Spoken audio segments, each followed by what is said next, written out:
Our crimes caught up with us. Bad blood or not, rivals march together to meet the tithe. Welcome back, everybody, to Nirvana Sector. And I want to very briefly go over something, and then I'll roll the die for a recap. Heroic combat.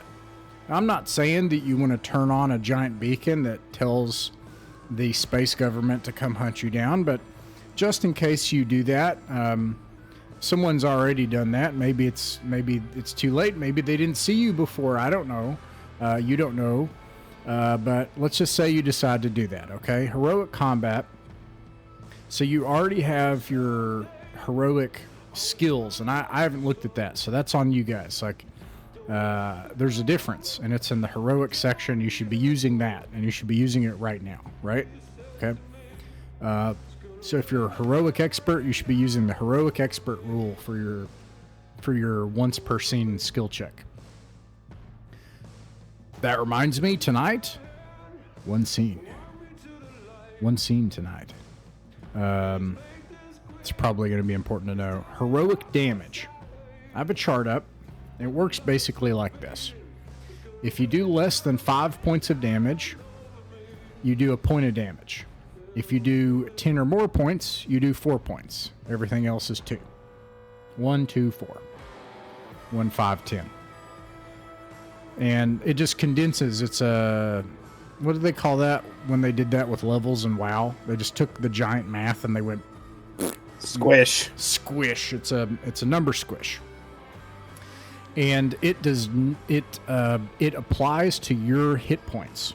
So if you turn your device on and somebody hits you, don't let me tell you that they do 20 damage. If I forget, I'm wrong. You say, there's no way they do 20 damage. That's literally impossible. And I'd be like, oh, 20 damage. Let's see, that's plus 10. They do 4 damage. So it's 1, 2, 4. Okay. Anyways. If you hit them, you're hitting their hit dice, not their hit points.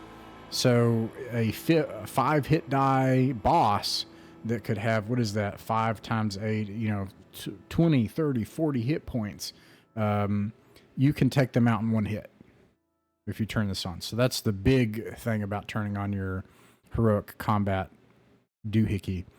That does not apply to people that are narratively important. They act like normal characters. Who is that? You can guess. You'll find out. The fray die. Everybody has a fray die, and it's different. I think warriors have a D8 and experts have a D6. And every single time you're in combat, you can throw that thing, and guess what? It works just like the same damage, where it's 1, 2, 4. So if you roll a 6, you're doing 2 hit die of damage. You're knocking out 2 goons with like a roundhouse kick while you're shooting somebody else and taking out 5 more at the same time. And you have that fray die every single round of combat. If you want, if you're like, this is too important, any single character on the board, you can apply the fray die to them without an attack roll. You can say, I've got to use this right now. If they're a heroic character, they take that damage as normal. So that's something to keep in mind. I think that's maybe the only thing. I guess Defying Doom is worth pointing out. If you are pretty much going to die and you have your heroic thing on, you can say, I'm going to come up with some crazy thing where I hang on the edge of the precipice and I sacrifice my arm and I get back up or something. And you take damage, and for the rest of this session tonight, you cannot get that damage back, no matter what happens. You start with, you guys are what, level 3, and then 2 of you are level 4, right? Yes, I am level 3. Yes. Okay. And 2 of you... I had to remember that. Vrock, you're a level 4, and Evaldi, right? Yeah. Yes, sir. Okay. So Vrock and Evaldi, you guys would take 4d4 damage.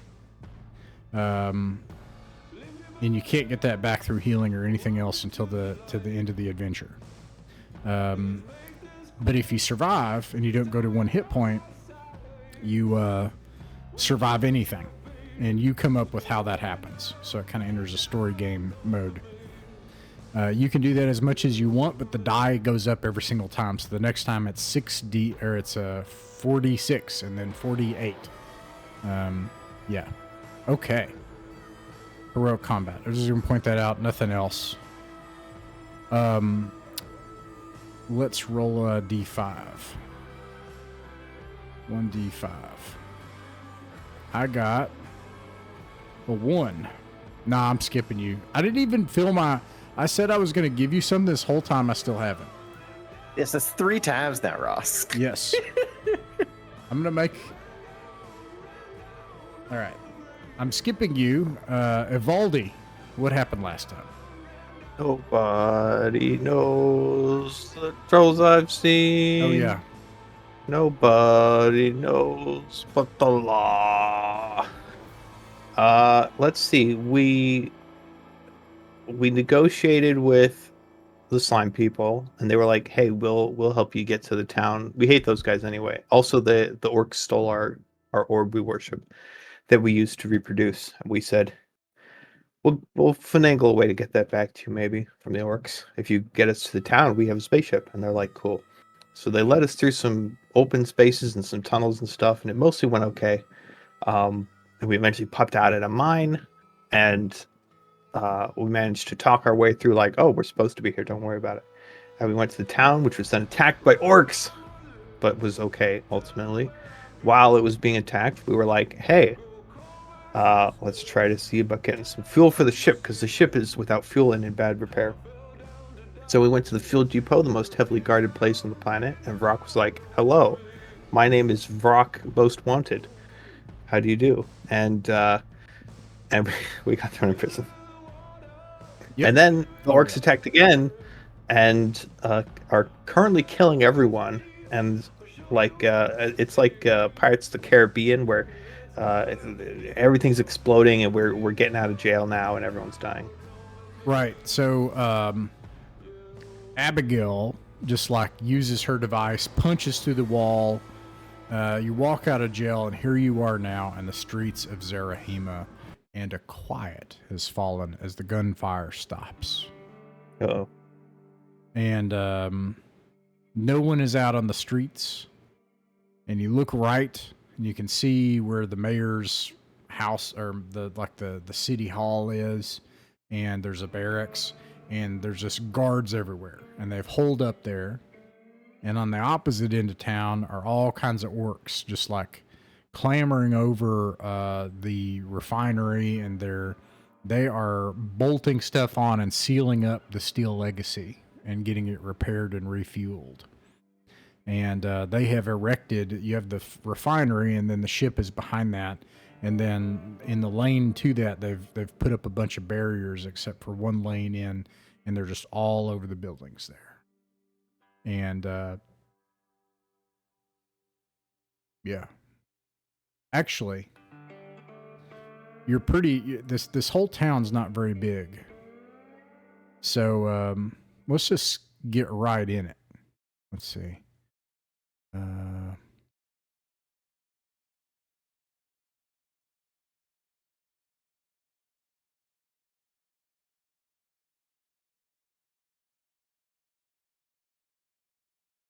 Down the street, past the refinery. On the other side is the Steel Legacy. The buildings are crawling with these orc gangs and gang members. And you look down the street and see a familiar face. He shouts out across the street at you.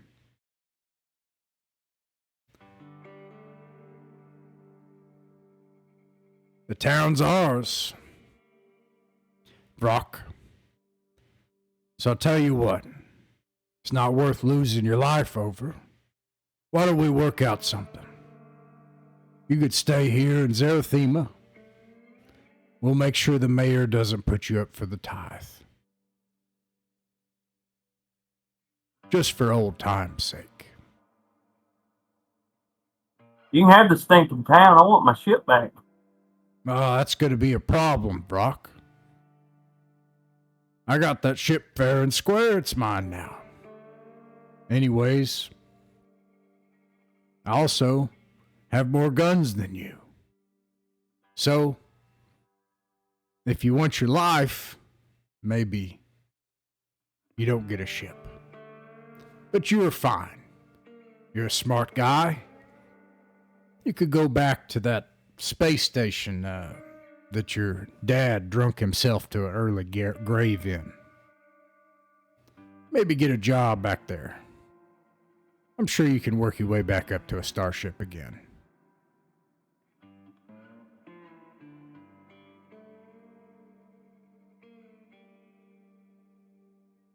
Okay, meta question real quick. What were the details of how he got the ship again? Did he steal it? Did I lose it in a bet or something? We talked about it a while back. I think I don't like to. Yeah, but it was a while back. Yeah. I think it wasn't a bet. I like to think that it was some sort of situation where maybe something happened to you like this, actually, where you got separated from the ship and maybe it got, let's say, impounded, and then he took it from being impounded, or was it called when it's repoed? But it was totally unfair. Like, it was totally not legit. But then he took it, and now he's saying it's his. Yeah. I remember the part where we were like partnered as a crew on the Steel Legacy, and something happened that we got set. I remember that part, but I couldn't remember the details of it.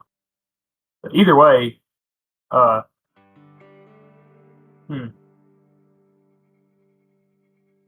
well, him making a comment would probably about Brock's father probably would have pissed him off pretty good.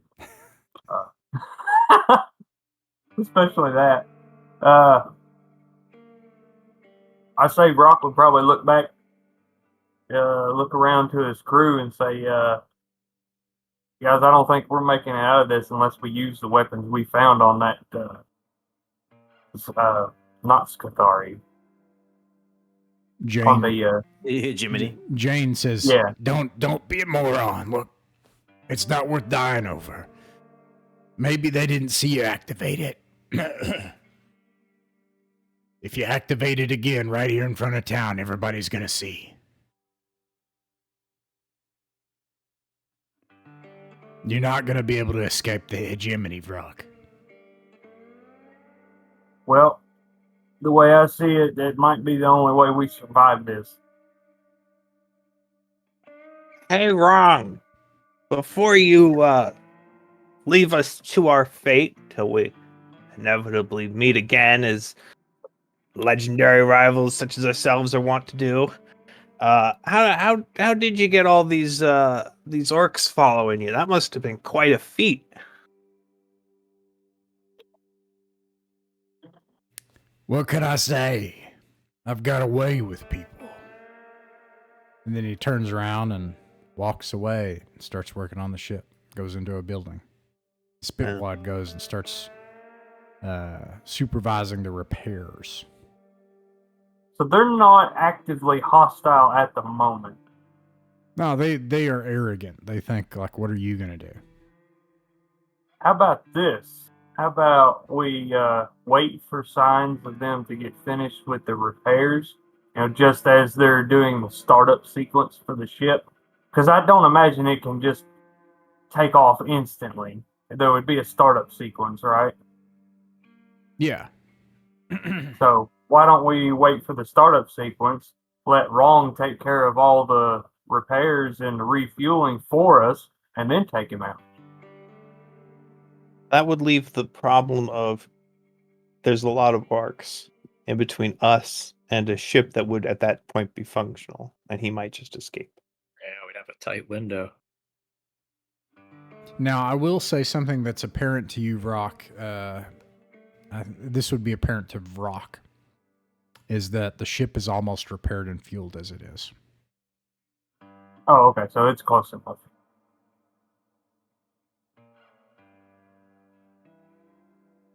All right, guys. I know I'm smart enough to know when I'm not thinking straight because Wrong done pissed me off. What are y'all's thoughts on it? I think if we stay on this planet, we're gonna die. 100%.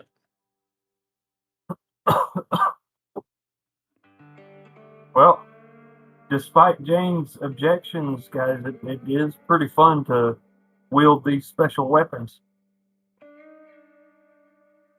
I don't imagine we would have them and not use them. How many years it took us to get here? Do we really want to give up on all that? Well, another thing I'm thinking of is when we got to this planet, we had no plans of getting our names wiped off the list. We were all being hunted by them anyway.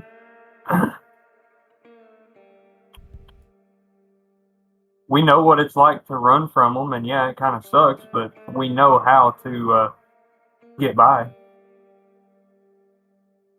And these things would only help us. Jane looks at you all and says, well, I figured you might actually be stupid once you got here. I'm going to take my chance with the mayor. She coughs up some bile and walks towards the guards, leaves you. Wish you the best, Jane.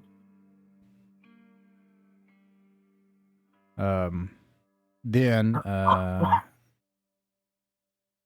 Nort looks at Abigail and gets her attention, and then like signs and POW talk, like federal POW talk, hand signals and stuff, and then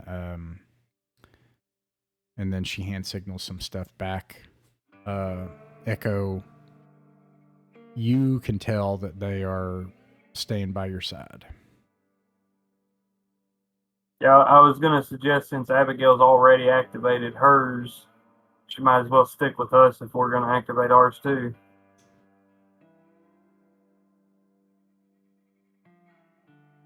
All right.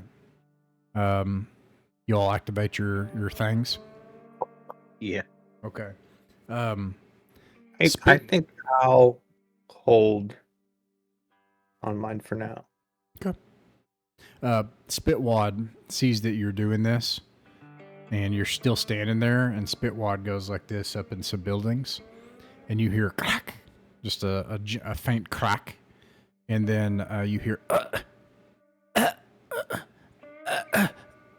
and then Nart looks down, and there's a hole in his heart, and he slumps over, and this is before he could activate his doohickey, and Abigail, like, you know, howls and like gets on her knees next to Nart, and then like weeps and is holding him. And let's see, Carmack, please roll a shoot, a shoot test, but with intelligence.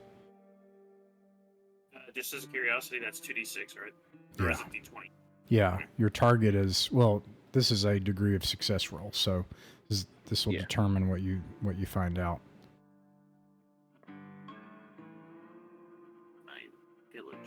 Okay, so +0. But with the shoot, you said so +4 as well? Yeah, it would still be shoot, so you'd be rolling fuck. Yeah, there you go. Just always just roll the dice, you know. Well, first you say, this is what I want to do, and then I'll say, roll this, and then just chuck it first, and then we'll do the math last. So, so you got a, plus your 4 is 10. Yeah, so you're completely able to see everything. You can, not only do you know that this is another sniper, but you're going to know several more details. You know exactly where they are.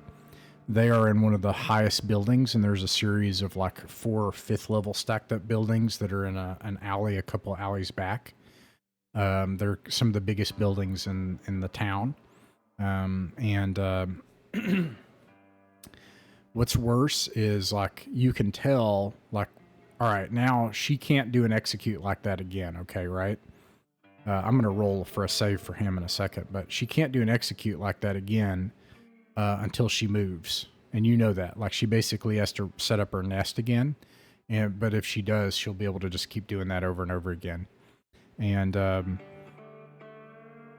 and also you can tell she has skill comparable to yours based on what just happened. Nart has a hole right in between the two chambers of his heart, and there's absolutely no way. Well, let me just see what happens. Actually, let me roll to see if he saves.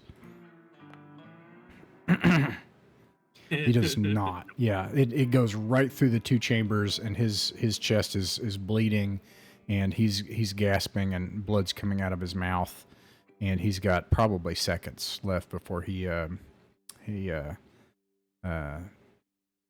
dies. Don't we still have that Lazarus patch? We can stabilize him, can't we? Technically, with it.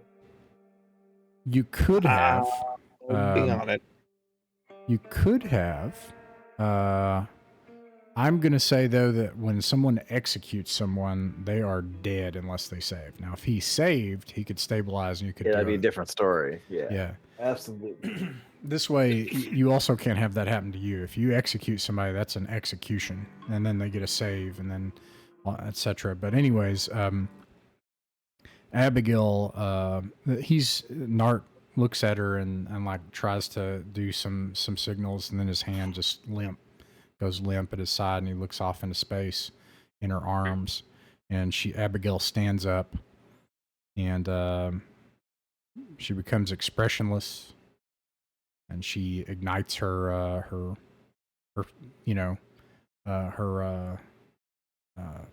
whatever the thing is on her hand. Yeah, her. As she does that, I'm gonna try to like make sure that I'm in her sight, as I'm going to just hold her hand for a second, and like basically make sure she's like focusing on me. Okay. She does that. I'm gonna press my button. I'm going to could I possibly we know that it was fucking Spitwad that shot our guy, right? No, this is a Spitwad signaled somebody, and this is a sniper like up on a rooftop. Could I try to roll maybe something here? What it was to be I'm trying to figure out what perception is again. I think what is it? Well, just tell me what you want to do. I want us to pinpoint the exact person that killed our guy. Cormac will be able to tell you. Cormac, yeah, as that happens, I just looked over to the building and I just go, "That's where I'd be." So I got a question that might seem trivial, but this is just something I kind of was curious about. Did the shot ring out before we heard? Did he get hit before we heard the shot? Yeah, I think so. Yeah, because I think. I mean, but it would have been so. Well, I don't know, to be honest, off the top of my head. If you're wondering, if you're wondering why specifically, that means I could maybe pinpoint that she's way further away than what anyone else. She is not. You know exactly where she is. She is two blocks back at some high buildings, right back in this corner. I'll do this. It's like back I'll here. even because I imagine these motions that I'm going to do are pretty universal. I do the I'm looking at you looking at me expression. I point to exactly where Cormac told me where that motherfucker is, and then I take my thumb and I rub it across my throat, basically signing to her, it's that fucker over there, murder the shit out of him. Right. Yeah, and then it is only moments from this that she ignites her thing, you ignite her thing, she looks at you, and you see the first tender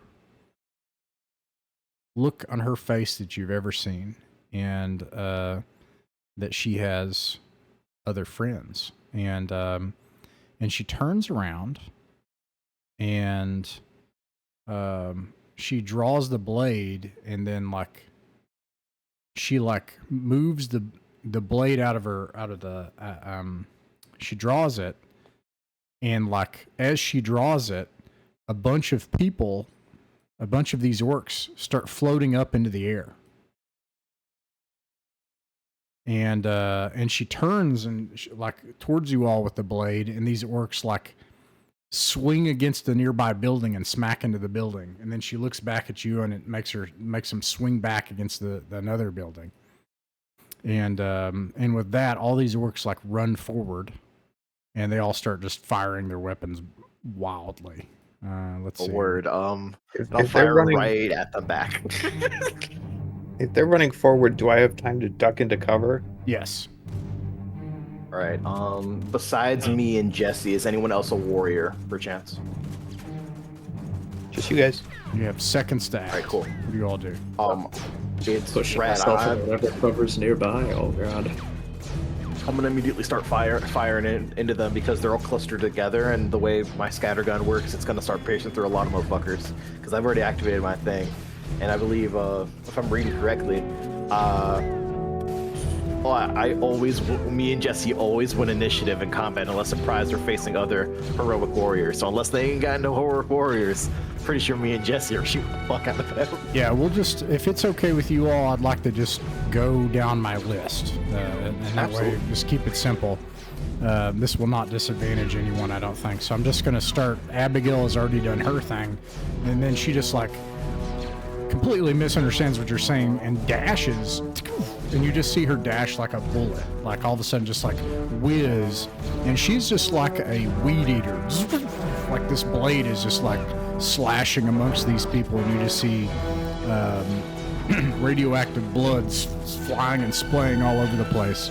A bunch of them are already horrified, and they will make a morale check soon. And the next person up is Cormac. Cormac, no one will be able to take this sniper out but you. And within the next round, she'll be able to execute someone else. I was actually gonna say I line up that shot. From where you are right now, you won't be able to hit her. You gotta go find her. I know. That's what I was gonna try to go find. That's my point. I was gonna try to line up the shot. Was my point, like just to see if I could find her. She said she's in the. I could pinpoint where she was at, but she'll probably move here in a second if she does that. She has moved to her next position. What do you want to do? I would like to try and possibly see if I can pinpoint her location first. You know What it. would you rule? Okay, I know She's back here among these buildings. She was up on one high building, and you can see her moving to a next one. You can't. You know she's moving to another sniper nest. Yes. Alright, so being that I'm a sniper, being with my shoot +4, like you described beforehand when we first started, that I was possibly one of the best in the sector, could I possibly, with my knowledge, figure out where she might be going? You know where she's going. Okay. I want to lie and wait for the. I want to line up my shot right where she's going to be at. Okay. All right. I'm not going to try and lead the shot. I'm not going to try to do anything. I will sit there. I will wait for her to get to where she's going. And as soon as she gets there, and I can see her through my scope, I will activate my gear. You slide into. You need a position for this, a real one. Now, you will be at a huge disadvantage, and she has an advantage. So, this will actually be a skill contest. So we'll see the outcome of it. But at a skill contest, I'm going to use the disarm rule. That puts her at a advantage. That's because you're down here, on the ground, and she's already up there. And she's already prepared all this, right? So. All right, but you do have that one thing, but we'll get there. Okay, the next person is Clement. Let's see. What do you do, Clement? Word. Seeing basically, even though the message was misunderstood, she's still basically popping off. And I've already activated my stuff. Every time that it seems as though she's gonna get swarmed or something, I'm laying down basically fire to support fuck, I'm forgetting her name right now. Abigail. Abigail, thank you. I'm just gonna basically, anytime that there's a bunch of dudes about to hop on her, I'm blowing them away. I'm shooting at them immediately. Roll to hit. And there's lots of me grabbing just random shit on the ground and just throwing it in. So you'll want to go ahead and chuck your fray die. You'll want to chuck your attack, Alright. and you'll want to chuck your And my- damage. All right, cool. That's already my damage and attack's already rolled. I just gotta chuck the fray die, which is a D8. I believe that gets added to my damage. No, I just roll a fray die, just period. Or Yeah. That will take out one of them. But what was your attack roll? 15. 15 hits. Spitwad joins the fray, by the way. What was your damage? My damage was 10. I forget what there's the fray. Just basically, it's like whatever I roll on the fray is how many dudes I take out of like the lesser enemies. Is that how it works? It's just free damage. Alright, word. Which is applied to their hit dice. So these guys have 1 hit dice. So you said you did 10 damage. That's 4. That is correct. Hit dice of damage. So Clement moves forward, and his Abigail is just like a weed whacker, just like slicing people apart. You take out 4 of them before a crowd of them are able to get to her. And you kill a 5th one by doing something else. What is it you do to kill a 5th one? Shit. That Can I fifth one take- oh, go easy. ahead. Yeah. Oh, the 5th one easy. At some point, I imagine I'm just like hammering this scatter gun, and there's a moment where it's like starting to like spatter, spit, and I'm like, what the fuck? And I punch it, and it just shoots out a really big ball of concrete, making a gigantic hole through this one person. Nice. Okay. All right. Next is Echo. Echo, what do you do? I got a question. Does Echo isn't human like the others, so does he actually have a thing to activate to does benefit not. from the Yeah, that's he doesn't. Right, okay. But you do have the other heroic features, but not this damage thing. Yeah. Okay. He's gonna try to crawl up the side of a building and pop off the orc that's at the top with his pistol. Roll to attack.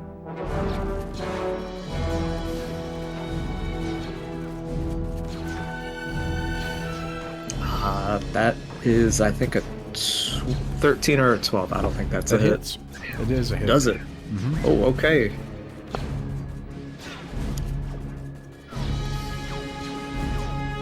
Five points of damage. All right. You describe how you like get up on this building and take this guy out. He scrambles up urban commando style, going from pipe pole to open brick, whatever he can grab, and sneaks up behind the orc, blasts him several times in the chest, and just pushes him off. Okay. I'm gonna turn the light on.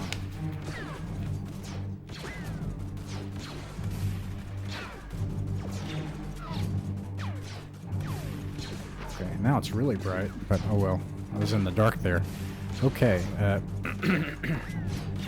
Doc Evaldi, what do? You said that you took cover and you haven't activated your Guardian tech. I think I'm gonna change my mind on that. I think it looks like there's a lot of orcs. I think I'm gonna activate my stuff.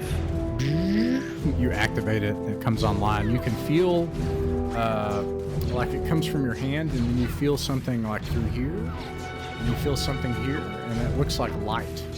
And all of a sudden, the pistol comes alive too, and you can see that light go into the pistol. And I'd like to whip those bad boys out and attack these guys who might get on Cormac before he gets his shot off. So I want to protect him. All right, a D20, the pistols die, and your fray die. Okay, the fray die is D6, so have that. Hey, we love D6s around here. And what's the pistols die again? What is the pistols die? Let's see here. Star or Ranger Hardlight Blaster is 2d6. All right, and the D20 is comes out to a 13, and you said 13 hits. 2d6. Yep. Boop, boop. Not much, but I can add my, because I'm a gunslinger, I can add my shoot to my damage, so that adds 2 more. Wow. Okay.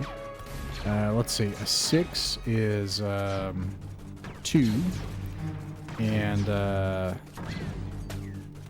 4 is 2. So you swing around the corner, and you just like, and there's these things of light that just come out of these blasters, and you fill 4 of them on the spot. And we are up to Captain Brock. What do you do?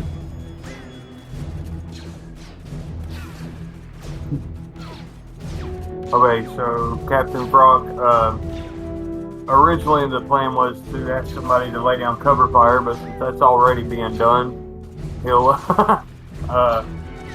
say continue cover fire, and I'm going to, since I'm the only other one with a sword, assist Abigail with her assault.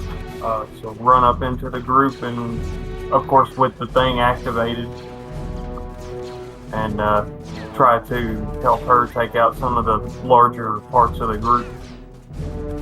All right, you dash forward. You can roll to attack and roll for your damage on your freight action. So 18 on the roll, plus strength is 19, plus the sword is 21. My fray die is a 3. And 2d6 for damage of 3, 4, 7 for damage, and 3 on my fray die. Okay. How much is the? Wait. What was your attack roll? Sorry. 2d6. I think there's a plus. No. I mean your d20. What was the d20? 21 altogether. Okay. And then what was the total damage? 7, and then the plus 2 is 9, and then the fray die was 3, so 12. 12 is 4, plus 1 is 5. Okay, so you get in there and you essentially kill pretty much the rest of them. You have managed to almost kill this entire orc clan in one round. However, 2 things happen.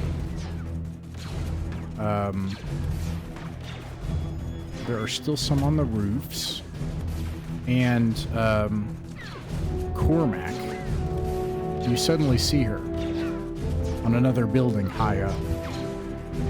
She is getting ready to fire from a building high up. All right, this is going to be an opposed skill test. I'm going to look at the rules for this because I don't want to get this wrong.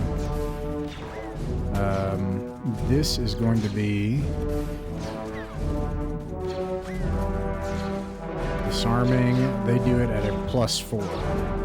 No, +3. I'm glad I checked. All right. So she's going to get her skill check +3. I'm going to roll for it.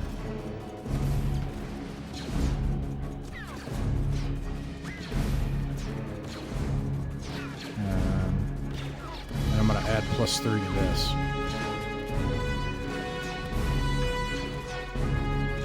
That is 13 plus 3 is 16. All right. You have either got to beat a 16 or she's going to execute someone else. Sorry, I'm just looking at something real quick. You do have your one skill check per scene. You do have that. Yeah. Okay. So. But you can roll first. Yeah, I was going to roll first. That's what I was about to ask you if I could, like, that. But either way, what I was going to actually ask you real quick, would this also incur with my dex as well? Like, yeah. I'm just gonna roll the dice, but I'm just asking, like, I'm not gonna. All right, so there's 7. Let me just double check my math real quick. My dex is only a +2. with a shoot of +4, do I get any other bonuses or no? No, I think that's it. But then can I use for one scene? Can I succeed here? Mm-hmm. Yes. Alright. So that will be what I do then. All right. You're able to disarm her. It doesn't kill her, but she screams. You can hear her scream as you take out part of her hand. Blood flies up into the air, and she limps off, alive but not fighting. You've saved one of your compatriots' lives. The next thing that happens is, as you are kind of in the midst of this battle, Brock, with Abigail, you can see. And by the way, Abigail is like. She'll take her blade and she'll take it like move her hand, and another one of these orcs will just like fly against a wall and get crushed, and she just keeps doing that. And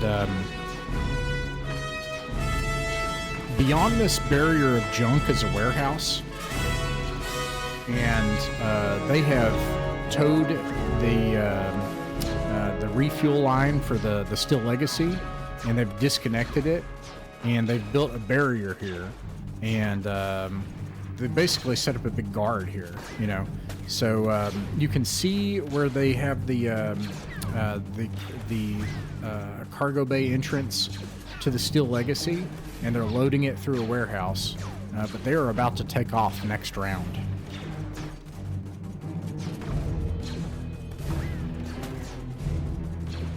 What do you do? It's still my round? Or my turn in the round? Yeah, I wanna start with you, yeah. Because you're there and you can see that. Okay. Is Abigail, is she just kind of moving all around, or can I, if I'm within her view, I want to signal her to follow me in the direction of the Steel Legacy. What's your ultimate goal and intent? Try to get to it before it takes off. Okay. You're going to try to stop it from taking off? Yeah.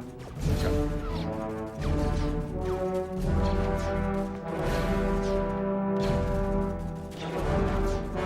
Let's see here.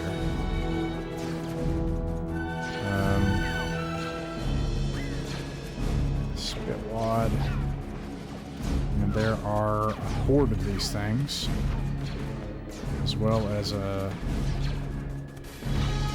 6, 7, 8, 9, 10, 12, 13, 14, 15, 16, 17, 18, 19, 20.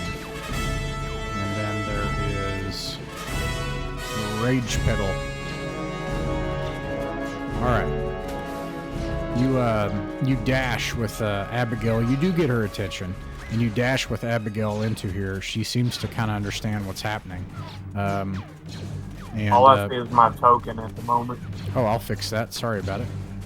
Here you go. Bam. Okay, cool. And yeah, there's a whole warehouse of guards. This is the other pathway. They've like put just a ton of junk down to like try to, to prevent you from getting through. On the back side of the exit from here, you can actually see the Steel Legacy. And Ron Kalpin sees that like you've got through all of his guards, and he yells at Spitwad. He's like, "Don't let them through here!" And he gets up into the cockpit, and he's doing the pre-flight procedure. You've got about one full round for everybody, and I'll go back to everybody else in a second. But overall, what's your play? What's the plan here? What are you trying to do? My plan is to get onto the Steel Legacy before it takes off. That way, even if he does manage to, get it off the ground and take flight, I can still confront him, I guess you would say, even if it is violently, in the cockpit or somewhere on the ship. The plan is to get to him before it takes off, so that even if he is successful in getting it to take off, I'd be on the ship and ideally be able to take over and bring it back to pick up the crew. Okay. All right, Abigail comes up to you and she places a big, meaty, misshapen hand on your shoulder, and she looks at you and like she can't talk. You wouldn't be able to understand her signals, but she says she just like nods toward the ship. I'll give her a thumbs up and kind of a motion pointing back and forth between me and her, attempting to signal that we stick together. She smiles. And she raises her hand, and you're forced into the air, dangling upside down, and you get thrown onto the other side of the warehouse. And then she dashes in amongst all these people. And she takes a whole horde of them and like smashes them up against a nearby wall and gets their attention. Why am I unable to move these? Here we go. Nope. I don't know why, but that's what happens. Oh, it's because I'm on the player-facing one. Interesting. All right. She, boom, and like this takes a force, like throws boxes and all this kind of stuff, flies against the wall, against the opposite wall. And they all turn their guns on her. I'm going to go back to everybody else. Meanwhile, everybody else, you see all of this happening. It's clear to you all what is happening.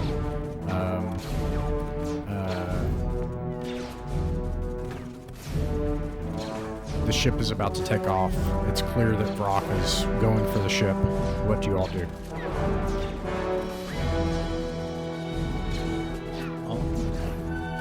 I think we need to cut our way through. I'm fairly certain what it looked like, guys. I think we gotta get to help out with that. I've been crew member on the Steel Legacy for a couple years now. It was in pretty bad shape. Unflyable, you could say, mere hours ago. And these orcs, shoddy repair job, I assume. Not great. Is there somewhere on this ship that could be perhaps damaged by gunfire that would inhibit its ability to take off?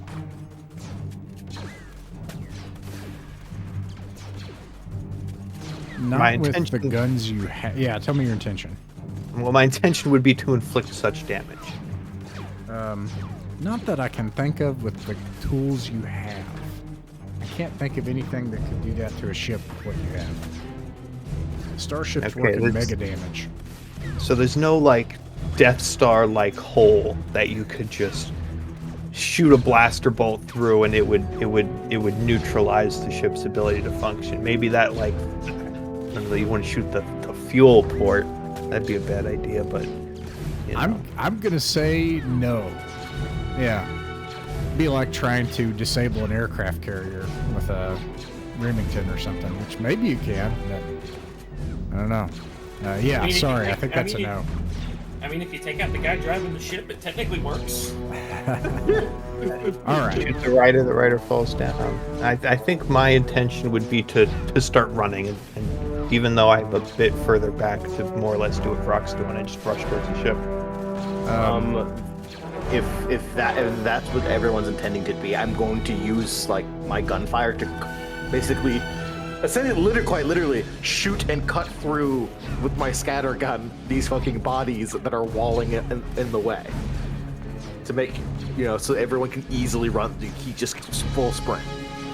Roll to hit.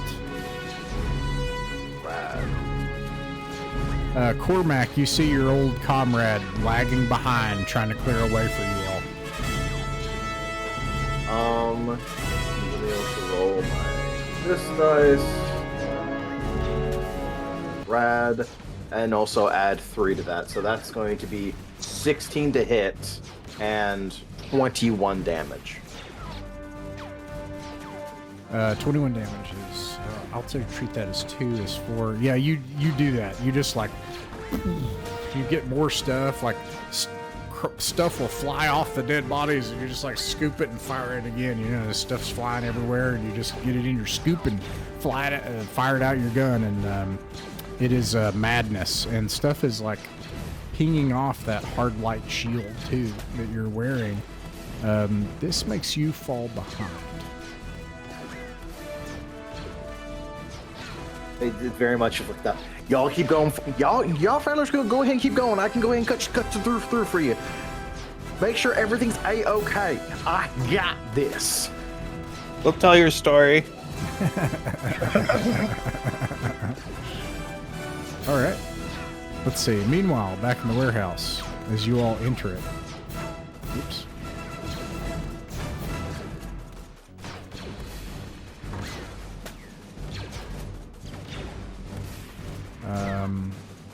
Come on. Okay. Everybody ought to be able to see now. Okay. You see Abigail just surrounded by these things, and just like a blade, just is like twirling. And people are flying. You can see Vrock making his way on the end through the passage that she's made. All these people are going to get a chance to attack her. That is their round. Would we be able to use our Frey die to mess with those guys? On your turn, I think. Maybe I'm wrong. Did we just use a turn? Yeah, but I actually... yeah. Somebody check on that. I think that you might be able to do either as a instant action, either your Frey die, or you can do an instant action your once per scene thing. You can get back with me.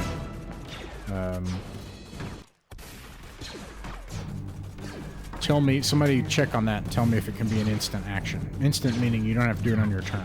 Otherwise, all of these attacks are going to happen. It's an on-turn action to use your Frey die. 10, 11, 12, 13, 14, 15, 16, 17, 18, 19, 20. 20. 10, 12, 13. All right. 20 attacks.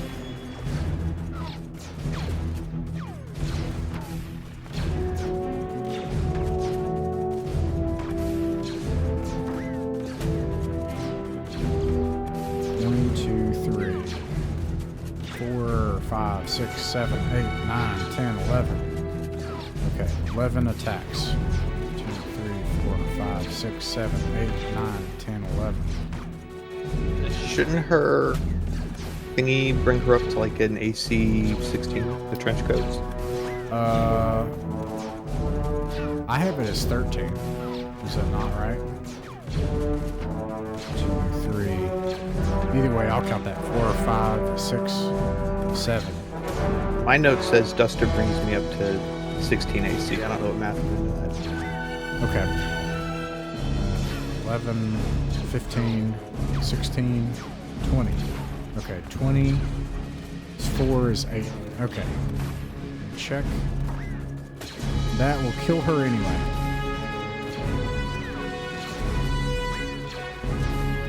You see Abigail clear a path for Brock and get mowed down finally under a hail of gunfire. Vrock, meanwhile, I don't have a good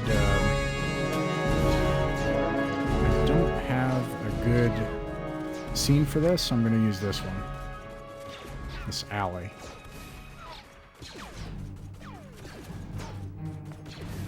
You finally make it to the loading bridge where there's Ron Kalpin and a handful of jade skulls. And one jade skull that obviously looks like, you know, a boss of jade skulls. And he looks back at you, actually with fear, and he's like, "It didn't have to be like this, Vrock."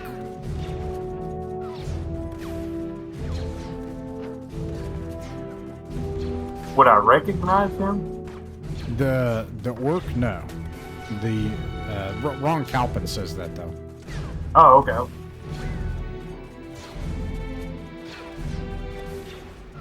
So he says it didn't have to be like this.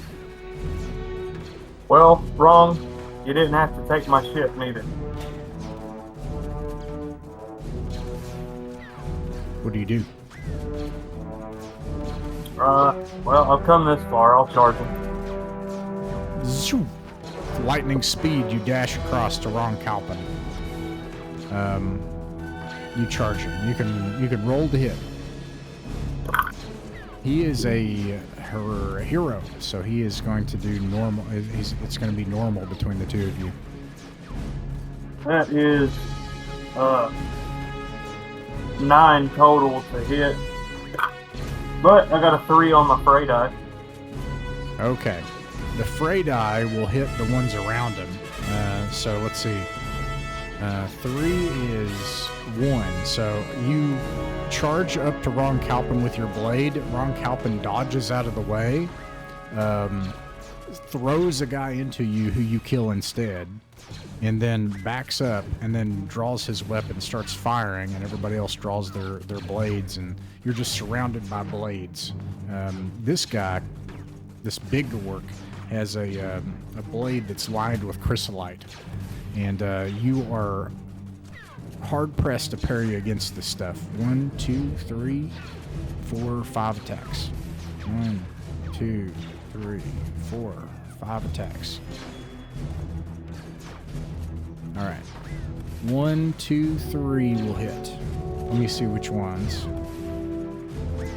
It is one of the Jade Skulls, the big orc, and another one of the Jade Skulls. So, for the Jade Skulls who do the minor damage, one of them does 1 point of damage, another one does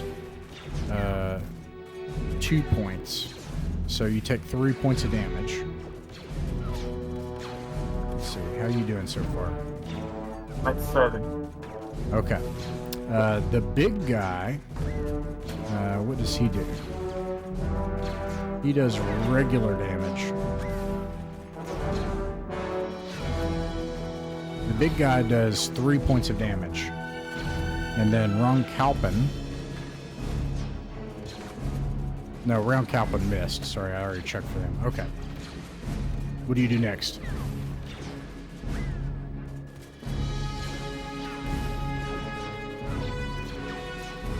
Okay. We're staying with this one. I'll keep going for wrong. All right, roll the hit. And your fray die and everything. 22 for the total to hit. 2 on the fray die. 5, 9, 11. 11 for the damage. If I'm adding the fray die to that, it'd be 13.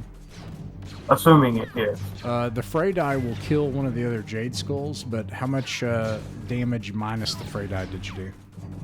11. 11. Let's take a look. You severely wound him, and he's bleeding on his side, but he dodges out of the way again. He will miss his chance to attack. 2 Jade Skulls are up, and then the big orc. The third one will be the big orc. All right, they I think all miss. Yep. Yep. So you just parry all of their blows. It's your turn again. Okay. I'm going to move back to everybody else next. Let's go for a finishing blow on wrong. That's 13, 16 total for the attack. 16. Let's see. 16 hits, just barely. And then what was the fray die? Fray die 3. Okay, 3 kills one of them. And then, yeah, what's the rest of your damage? 9, 11 total for damage again. Oh, wow. Okay. He is almost dead. You can tell that you stab him like in the liver in his side. You draw out the blade, and he collapses to a knee, and he's dying, basically. I'm going to pan back to everybody else real quick. Yep. Let's see. No self-respecting indie should still have a functioning liver. I think I could just pull you all into the scene. Nope. Okay. Let me just pull you all into the scene this way then. There's Clement, there's Cormac, and there's Doc Evaldi, the survivor, and Echo right here. Those are the survivors of the Steel Legacy so far. All right. You see this fight happening.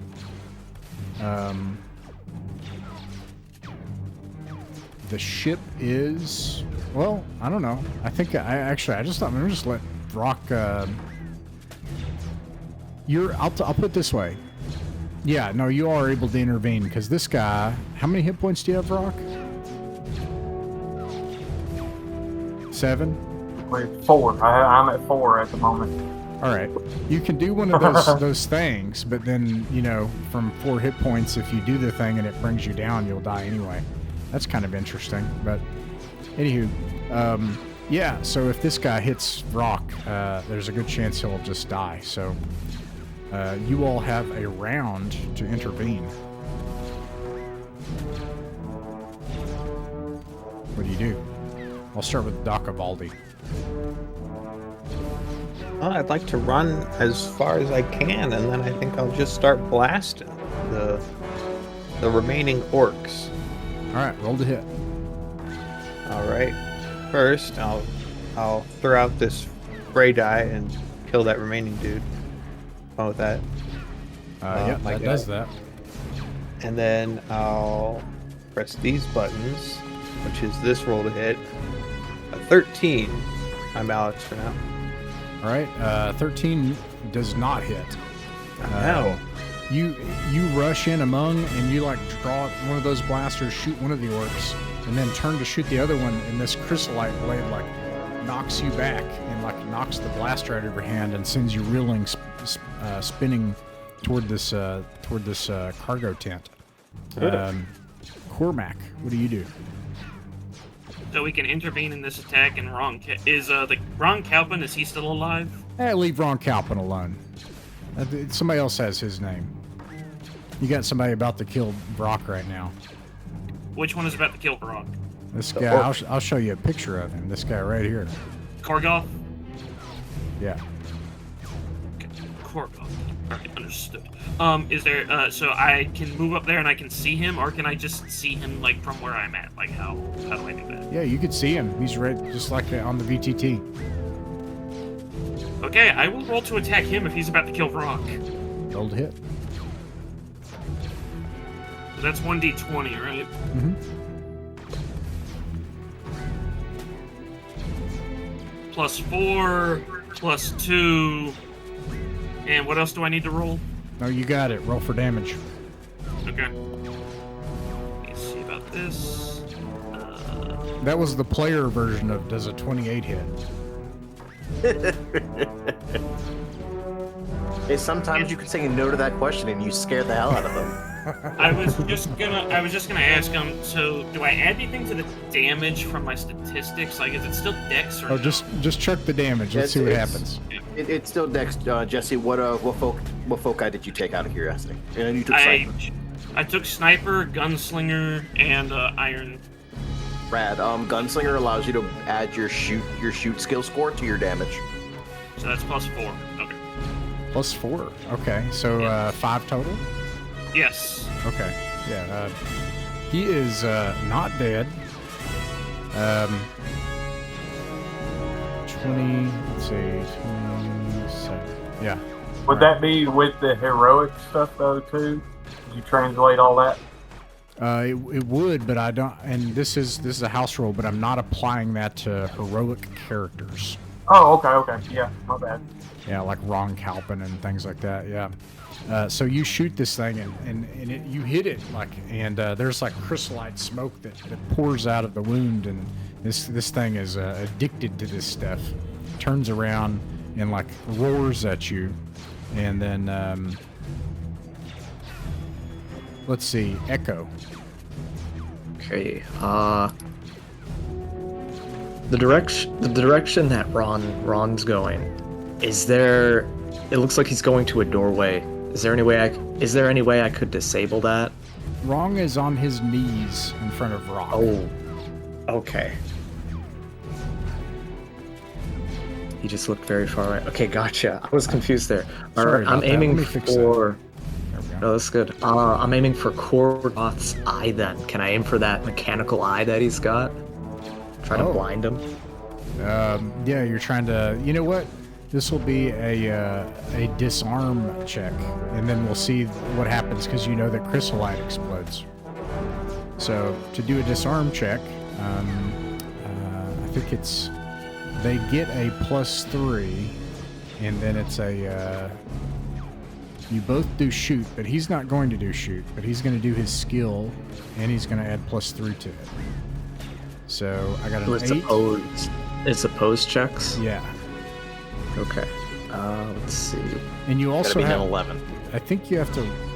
I've rolled this before, so we'll just do this. So 11 + 3 is 14. So 2d6, and you got to get a 14. Oh no, you already have the +3, Ross. The total is 11. No, that's his skill bonus. But on top of that, to disarm, he gets a +3 to. It's hard to disarm someone. Dang. Let's see. I think But this is. it'll explode I don't if think you my hit base it. I don't think my base attack bonus counts here, so I think this Do you is. have your scene thing? That's true, but I want to roll for it. Yeah. Gotta see. You could just automatically hit, bro. It's close, but yeah, you want to use your scene thing? Yeah, I guess I have to. All right. Oh, I missed it by 1. All right, this explodes. I'm trying to remember how much damage these things do when they explode. It's not a huge amount, but it is a lot. But I don't know if it'll kill him. But it's better than what you probably were gonna do. I'll fucking kill him when I'm done with him. Oh man. Oh, that does not kill him. Okay. But the thing explodes off of his chest. All right. Yeah, this thing is about to strike at Vrock. Let's see. Clement, you're the last to try to do something about that. How vulnerable is that? Like, 'cause that thing in the chest just fucking blew up. Yeah. How vulnerable is that spot, looking out of curiosity? What are you trying to do? I'm trying to stick my gun into that hole and fire point blank because my damage gets really fucking ridiculous when I'm really, really close. Just run up real close and do it. And we'll see what happens, yeah. That, and then, am I rolling for a die for this or no? No. I don't think so, because he's heroic. Add a that's right. +4 to that. That's 16 whole damage. 16 damage is enough. Describe how you take him out. Very much. I imagine it's like a team effort. Friggin' stabbing him here, shooting him there, friggin' blowing up his chest, and then running on my tubby little ass legs. I run up and I just go, "Feller, I don't think you're fucking welcome here." And I shove my gun in his chest and basically point up and blow his fucking head off from the inside out. You do that. Let's see here. Where is it? Is it this one? Ron Kalpin scrapes and crab walks back his back up against the wall. He's bleeding out of his side, his liver, and blood's coming out of his mouth. And Rock, you have the blade up against him, and he's like, "I guess it is your ship." Slice the jugular. Just scream from behind. Just slice the jugular. They bleed out for about 4 minutes. It'll be funny to watch. It'll be funny. I'm starting to think I am a psychopath. Go ahead, Brock. Well, I was trying to think of something witty to say, but I couldn't really think of nothing. Like, yeah, it always was.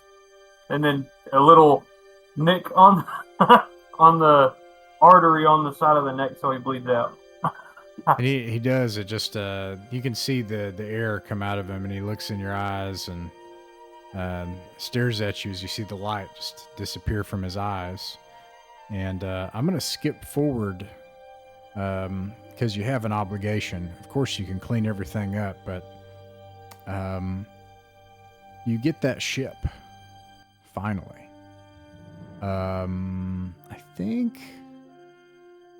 I think I need to use this scene for what happens. Because something else happens. Let's see here. It's maybe this one. You get on the ship. You start flying, and Echo, you get an urgent signal that comes in through the ship's comms. After a couple moments of confusion, I call everybody over to wherever they can see it from, and I patch it through.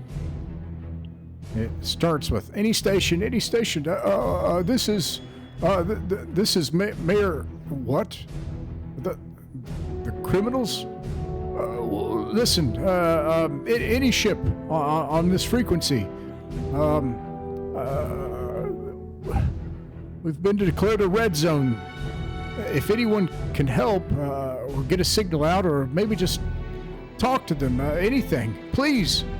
He's just frantic and he's blaring. You can tell that he's transmitting this on every frequency. Do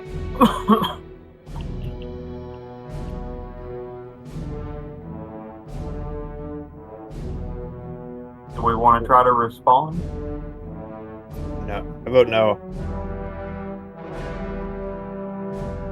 What is a red zone? I think you have seen a red zone once.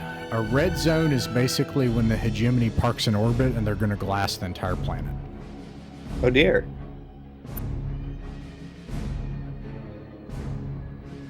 Okay. Well, he was in the transmission, and if I interpreted it correctly, it sounded like he was wanting to talk to us. He's transmitting it out to everybody, like any frequency that'll take it. Now He's just panicking. As this happens, but he does notice that you're receiving, and then as this is happening, he also, I'm sorry, not him, Echo, you can also tell, as you get closer to the atmosphere, that you get a bunch of returns from orbit, from what could be a high station, and it is chaos. The tramp freighters, of which there are not many, and they are not more than 200 tons. Most of them are 50, 100 tons. They are actually also transmitting emergency frequencies, and they are declaring emergencies, and you can see some of their frequencies are getting blotted out.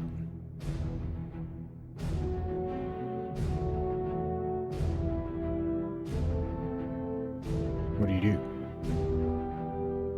Do I see any way through at all? Or is it just wall to wall? If you want to try to escape, you can. The hegemony will destroy this planet and everyone on it. What do you all do? I look to the rest of the crew and I say, guys, I can punch the button right here, right now, and we can get out of here. Well, you're gonna have to fly through it, but you're Echo. You can pull it off. I'm sure it'll be fine. But you can do that. Okay, so red zone, does that mean that the planet is surrounded? The ship that you were in, Echo, this becomes clear, and I'm gonna switch the scene. To tell this from the radar.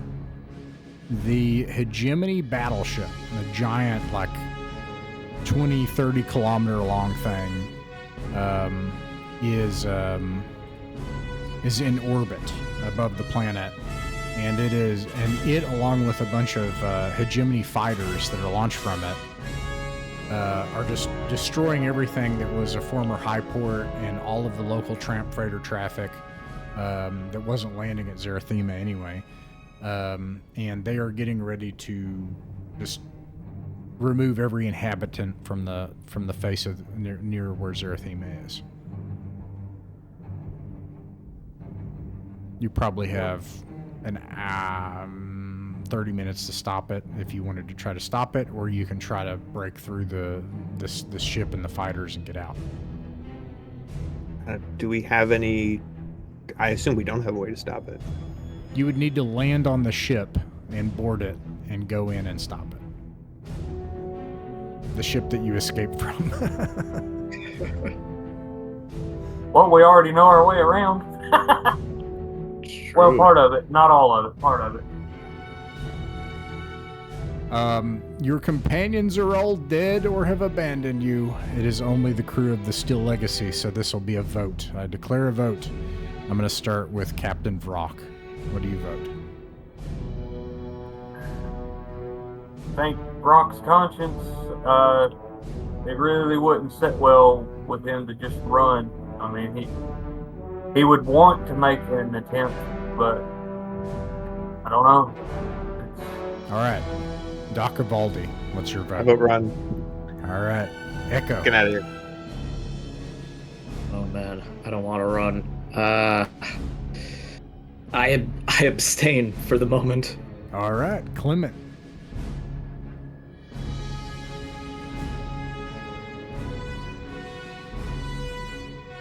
Oh, Daniel. Go ahead. I'm thinking. I'll get back to you. Cormac, what do you think? Yeah. Kind of the same way. I'm thinking fucking intensely right Okay. now. Okay. I'll say this. I will go with whatever the captain says. But God, I'm scared shitless. Think about your wife and your many children. I don't have a wife. Well, see, that's kind of what I was Think getting about at. his wife and his many children. My next point is going to be my number one priority is going to be my crew. So if the crew wants to escape, we'll escape. But just be known it's not going to sit well with Brad. All right. Time to This make is a hard decision. It's time. I'm tiebreaker, aren't I? Echo. Man.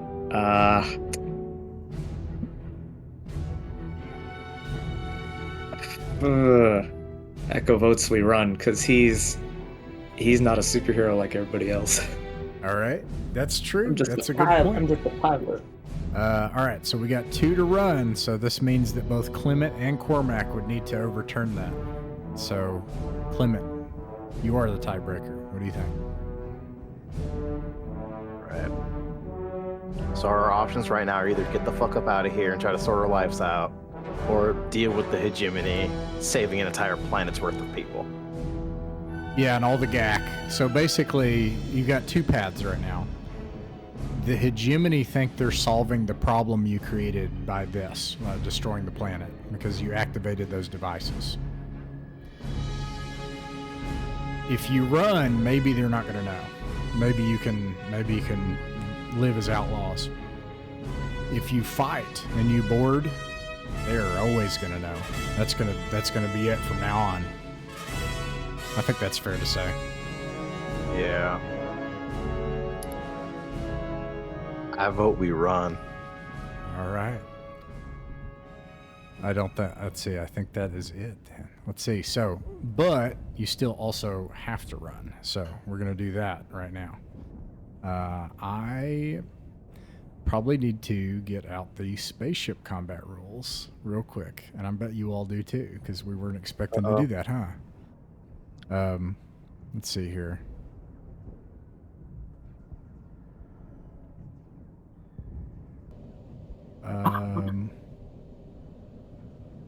We need...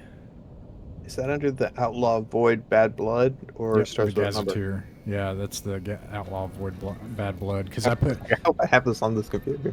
I put all of the rules for space combat that you would need there. Oh, here's your little ship here down at the bottom. All right, now, in Outlaw Void, it's a 2D space combat game.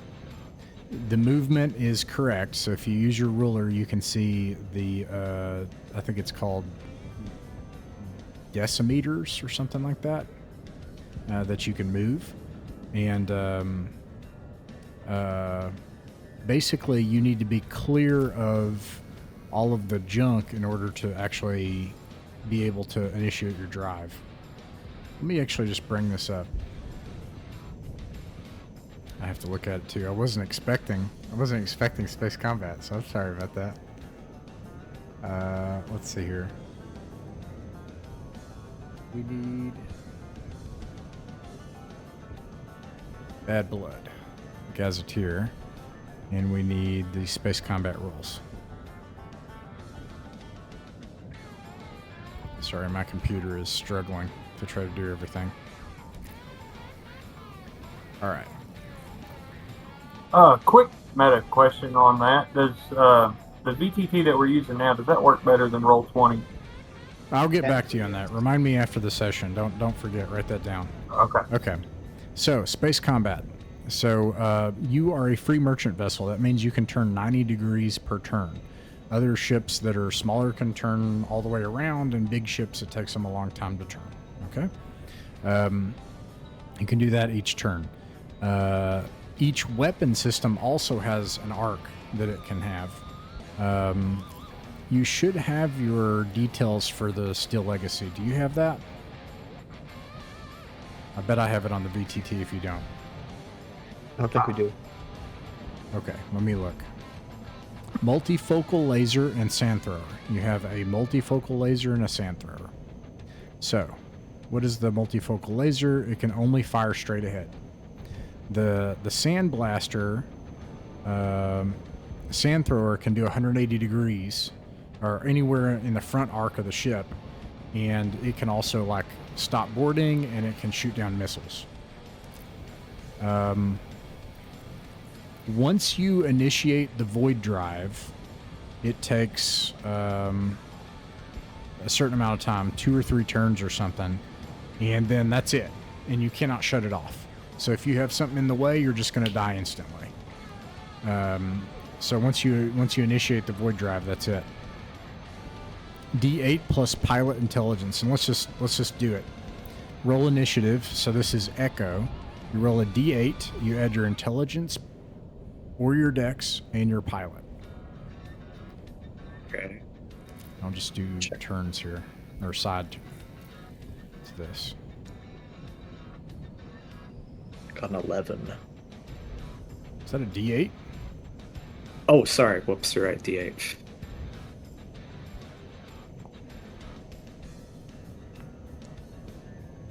All right, you're able to act first. Okay. That is always the pilot at the top of the round, and we'll do that every single time. Okay, the next thing is the ship's captain, which is Captain Vrock.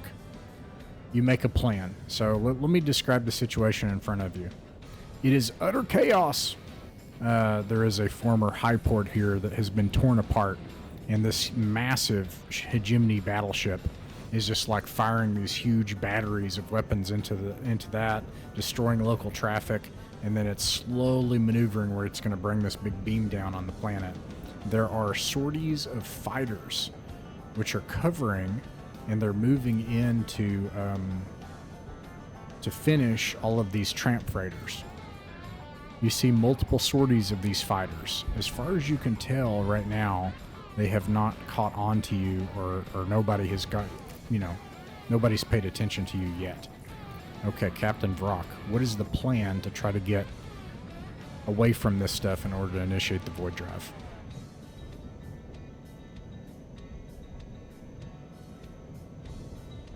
You're muted.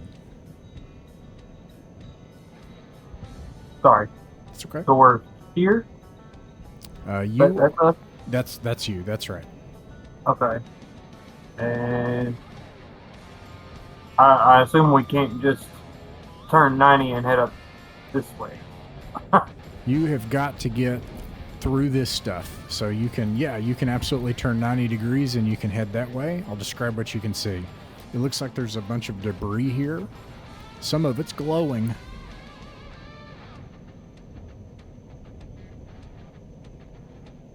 Do you want to head that way? Is that the plan? Try to stay away from the fleet, as it were? That's what I would think. Try to use some of the debris as cover. Okay. To avoid detection. I like that idea. We could probably, I assume these are mines, we could probably use the guns to clear ourselves a path. Yep. Okay. Each of you also have a crew action you can take every turn. So all of you can do above and beyond, deal with a crisis if it comes up, or do your duty. And you can only fire once unless you do extra stuff. Like if someone does do your duty, and that gives another extra action to fire again. So, starting with the captain, what do you do on your turn? You have 1, 2, 3, 4, 5, 6, 7 actions. Full speed ahead. That'll give you half the movement speed of the ship on top of your regular movement. Fire at will give you an automatic extra attack as a reaction. What do you want to do?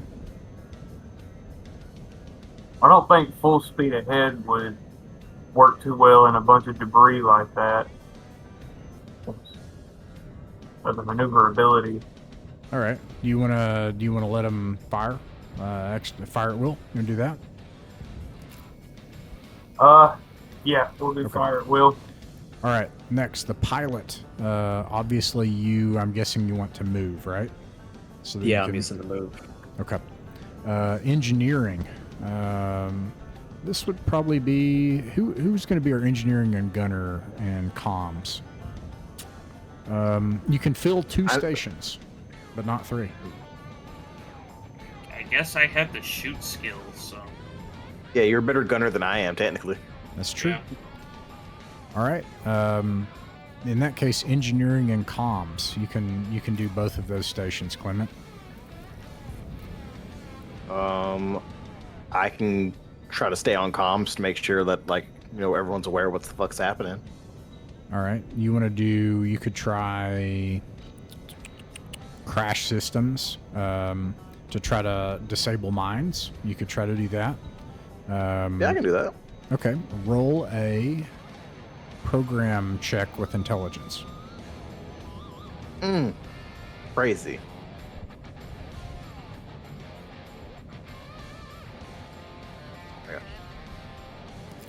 Ooh.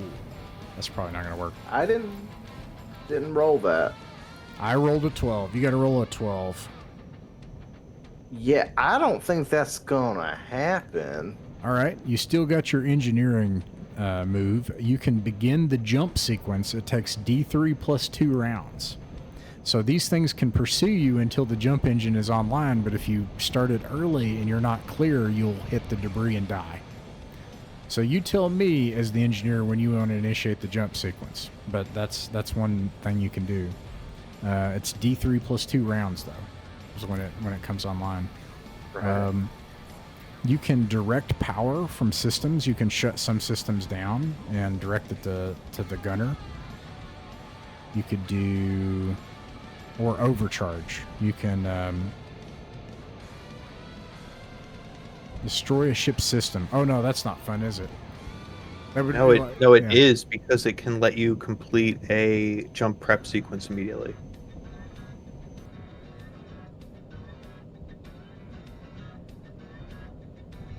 Yeah, but it will destroy the jump drive. Well, it says it'll destroy a compartment, Yeah. a ship customer department. So we Yeah. can choose what we destroy. Okay, fair enough. Okay. Well, in the meantime, I assume that you probably want to direct power, right? So that you can get more power to the guns. You want to shut Yeah. something down? All right. What systems do we have here? You can double click on the ship and look at it. You can shut down the fuel scoops, the atmosphere. What else we got? Figure out which one. Oh, there's our ship. There it is.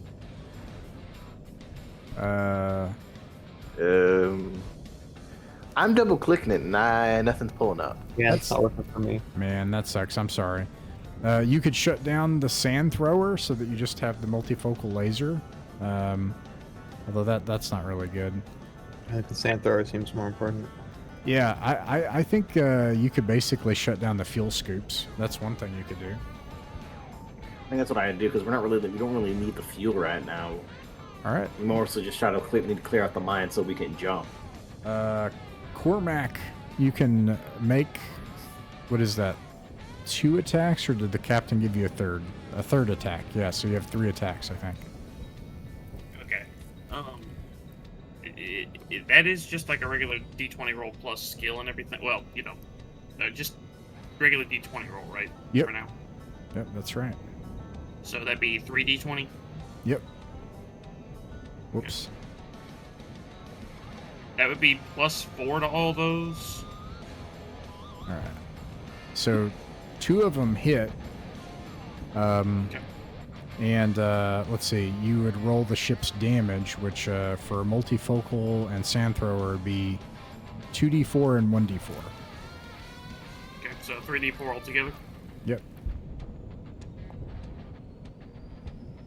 And, all right, you take out 3 mines, and you're able to move your ship's distance. Now, this clears a path, so this works. But now you have a bunch of mines in front of you. You're going to have to go half your ship's distance to clear out those mines at the rate you're firing at them. Meanwhile, a squadron of fighters sees that somebody's clearing out their mines. They're going to arrive at you by the next turn. Whoops, no. Captain Vrock, what do you all do? Okay, first off, real quick, where do you see the ship in the BTT, or is it in there? Yeah, it's right here. No, I meant like the specs We can't for seem it. to. You should be able to double click on it. Let me give you all control of it. It looks like it's not it looks like you don't have control. I'm going to fix that right now. Configure ownership. Yeah, that's what it is. Owner. There we go. That should show up. I'm going to put it in the players. So the Still Legacy should show up in Outlaws now. Yep. Okay. Cool. I was just curious because I couldn't find it. So the plan is to try to get away as quickly as we can, but these mines are in the way. We've got ships on us. I'll give the same action that I did before in case we need to defend ourselves. We'll have that extra reactive attack. Okay. What's the overall plan for the crew? What are you trying to do? Are you going to go through the mines? Yeah, I think we'll just stay the course. All right. Pilot, you have some interesting options now. You could, what do you want to do?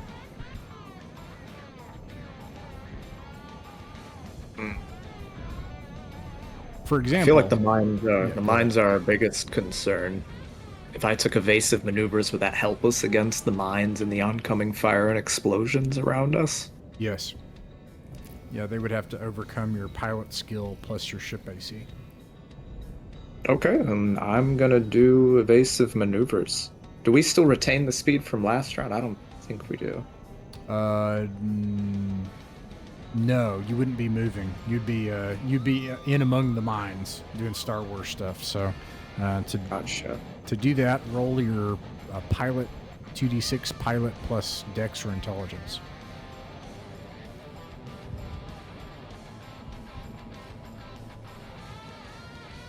Got an 8. An 8? Okay. I think that works, right? Let's see. Nope, it doesn't. This is a new scene. Do you want to blow your one scene thing? This is just to keep the. This is. If it fails, it's just that the evasive maneuvers don't happen. Is that correct? No, I'm gonna have it that you're trying.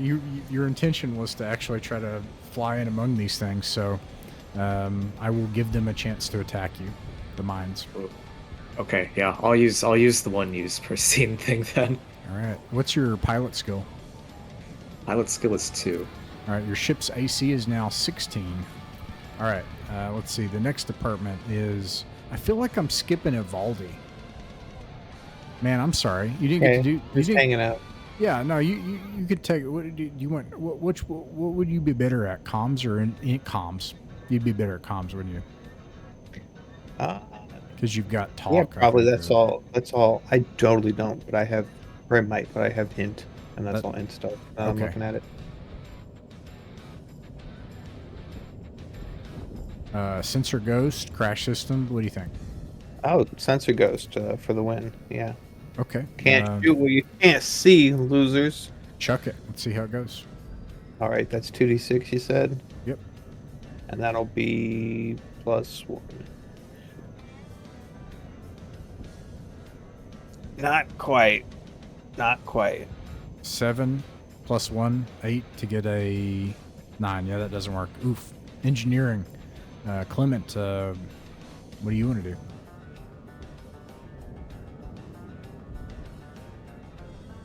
I can try to see if I can get rid of those mines again.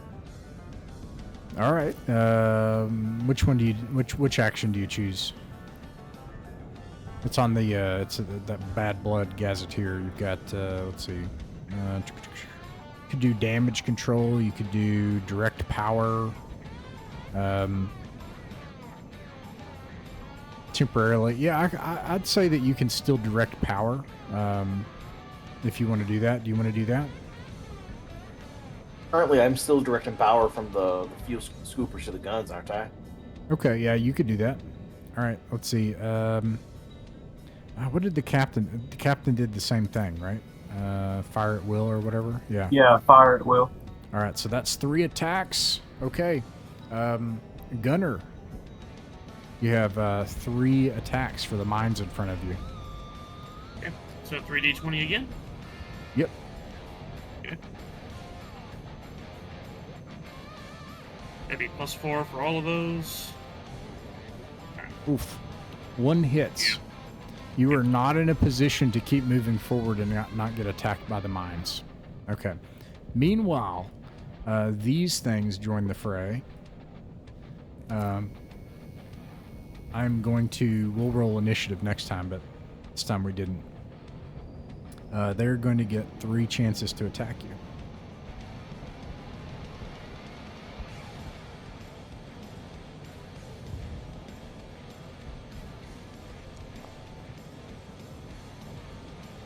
Oh no.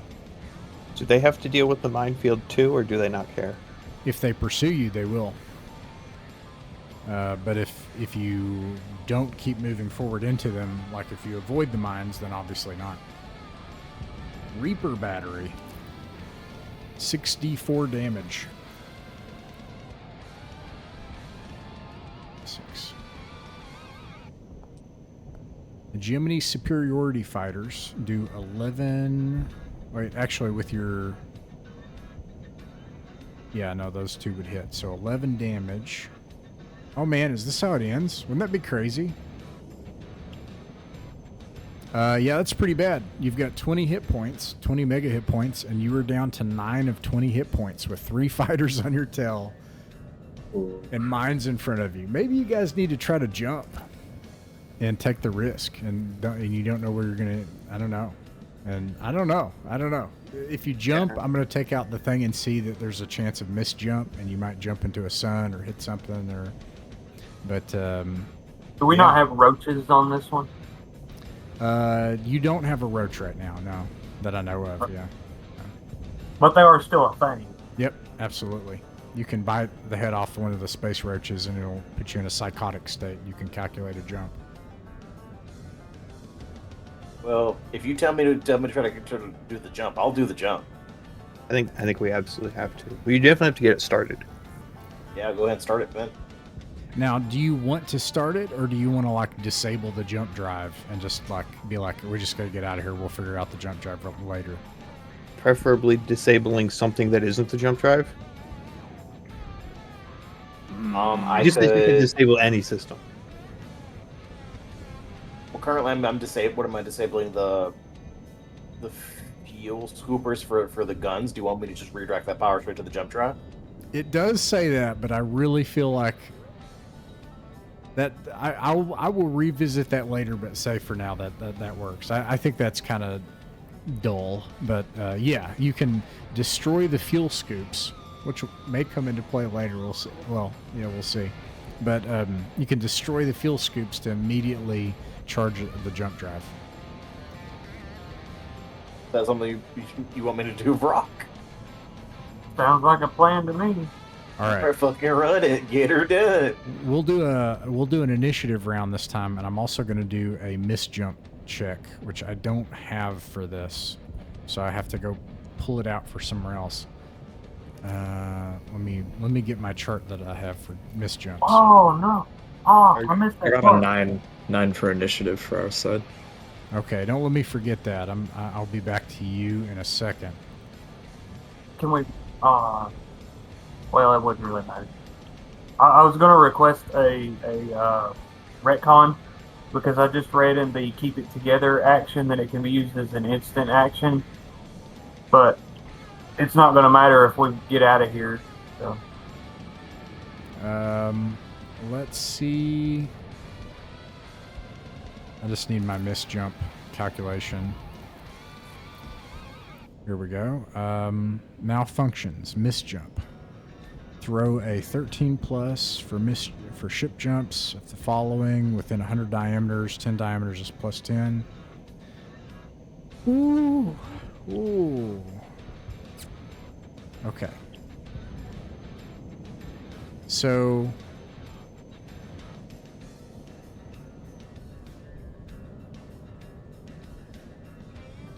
are you an expert? Clement? Nope, warrior still. Oh no. I'm the expert. Yeah.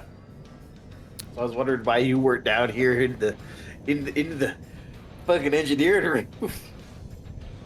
Captain's Yeah. got a captain. I moved up from engineering to the captain role when I took over the Steel Legacy. Heavy is the head that wears the crown. Yeah. All right. I don't know. It seems like the head might be splattered. So here's what it is, and I'm committing to it, okay? And I'll let you change your mind, but I'll let you guys know the mechanic. A miss jump. I'm pulling this from Classic Traveler because usually what it is in Outlaw Void, I'll just say you cannot jump unless you're clear, but I'm going to use the Classic Traveler rules, which allow you to. You're right next to everything, the world, all the stuff around you. So you throw 2d6 and you miss jump on a 13 plus. Okay? I want to roll below a 13. Right. But in this case, because you're within 10 diameters, you add a plus 10 to the roll. Now, before you do this, if you roll a 13 plus, you miss jump. If you roll a 16 plus, you're destroyed instantly. Period. All right. So that is the consequence of attempting a unsafe jump sequence. So what do y'all want to do? Do you want to take your risk versus the mines or the miss jump? The ships are just going to blow us up next round. Yeah, like we're dead Unless you're in the mines, right? Like if you use every crew action to say we want maximum AC and we're going to go into the mines, then they have to face the mines. The mines blow them up and you survive, then you get free. But that's I like that option a lot. So that's I think our odds are better that way, yeah. That's how it's plausible. Otherwise you roll 2d6 and you want to make sure that you what is let's see, what would you have to roll? You'd have to roll a 3 or less, right? I would have to roll a 3 or less because if I actually below that, I would have to if it runs a plus 10, 6 or less, a 1/1. Yeah, I would literally have. Well, if it's a plus 10 already, and I have to not miss jump, I'd have to roll a 12. I do feel obligated to ask, why is he making this roll? Why isn't the pilot making it? Well, he's on engineering. Yeah, he's on engineering right now. Well, and but the jump is the pilot. He's the one who aims it. Okay, good point. That's a good point. It is And a pilot action. And our pilot still has his once per scene get an 11. I did use that already. He did use that last time. Okay. But even then, remember, because we're using the traveler rule, we want to roll below. We want to do it below, and if it's a plus 10 because of the mines, I will say you can subtract your pilot skill. So what is is it plus 4? Good. Hold on. Sorry. What's your pilot skill, Echo? It's a 2 for pilot. Okay. So you would need to not roll a 4 to not... I'm sorry, you would need to not roll an 8 on 2d6 to not be instantly destroyed if you attempted a jump check. So I kind of like our odds with the mines, especially because as Brock noted, there's the keep it together thing that he can do, which would let us survive more hits from the spaceship. So we probably want to do that, and then after the mines are cleared, jump, because I imagine the bonus or whatever gets subtracted based entirely on how many mines are left. Okay, now keep in mind that keep it together is an instant action. So Yes. you don't have to use that as your standard action. So let's start with initiative. So Echo, roll your D8 plus your pilot plus Dex. I already rolled that. Thank you. Right, got a 9. All right, you are able to act first, so that's good. Captain, what is your captain action for the turn? Okay, one other possibility, I know we've already moved away from it, but considering Brock's background that he was an engineer before he was a captain, could he run down and take over the engineering and then I could use my automatic success for the jump? I will say yes, but you'll have to actually get up out of the captain seat, run down to engineering just like in Firefly, and it'll take a round. Okay. And if we're doing the mines thing and not just hitting the go button on the blow up the drive thing, then maybe we can wait until we're clear of the mines. We'll get past the immediate danger. We don't have to risk exploding suddenly. We can wait till we're clear. It's a completely different plan. Yeah. It was a what if hypothetical thing. You're fine. As far as my captain's action, I want to use the brace for impact. And if we were to take a hit from one of the enemy ships, then I assume I could still use keep it together. Yep. Cool. Each time, by the way, every time. It says each time your ship takes damage. Every time. So Cool. So don't let me forget that. Okay, pilot, what do you do? Move? Yeah, I think just moving the ship. Very well. Engineer, comms. Comms, what do you do? Sensor ghost?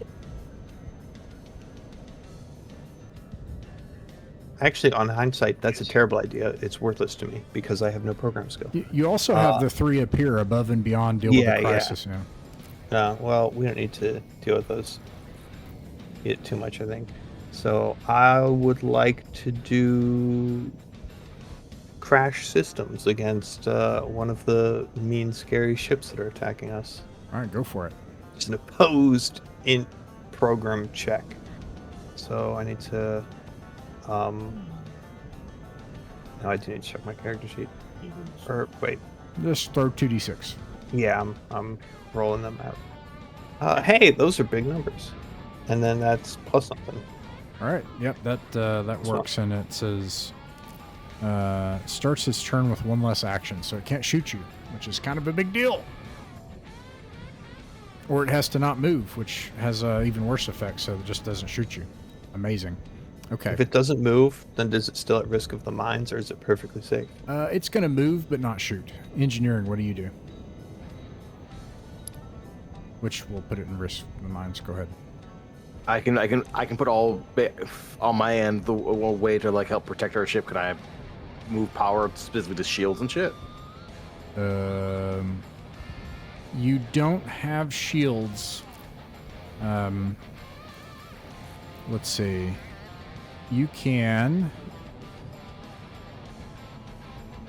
Oh, you could do it a damage control and get hit points back. I would gladly do that. Abso-fucking-lutely. All right, roll a fix intelligence check.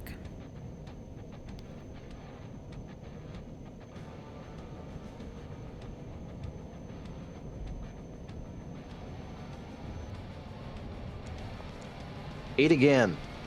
8. What's your fix? -1. Oh, well, that sucks. Okay, let's see here. Second round, I lost to your Yeah, fix. so the total is 8 because I rolled a 9, then -1. Good lord. 3. Oh, that sucks. Technically, you would hurt the ship by trying to help it, but we're not going to do that. Here's the first increases difficulty. Repair the lost that fix times skill times 2.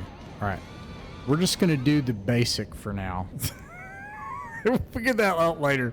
You guys can get like rolled into this ship, so like we're gonna just do what we can. So it's a frigate, so you get 3 hit points back, and that's something. So you got 11. What is 3 is 11. 11 of 20 now. Okie dokie. All right, let's see. Gunner.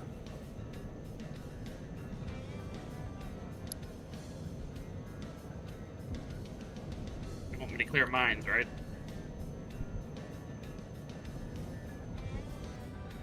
Yes, sir. Yeah, or at least clear the ones that would immediately harm us, because we're trying to leave some for these other fighters. All right. Well, that's what I was gonna ask. Like, can I aim at one of the fighters, or do we just need to keep going forward? I have this wrong. If you take the fire all guns action, how many attacks did you do the last 2 times? How many attacks? 3. 3. Okay. You should have done, Is it 3, 2, 1?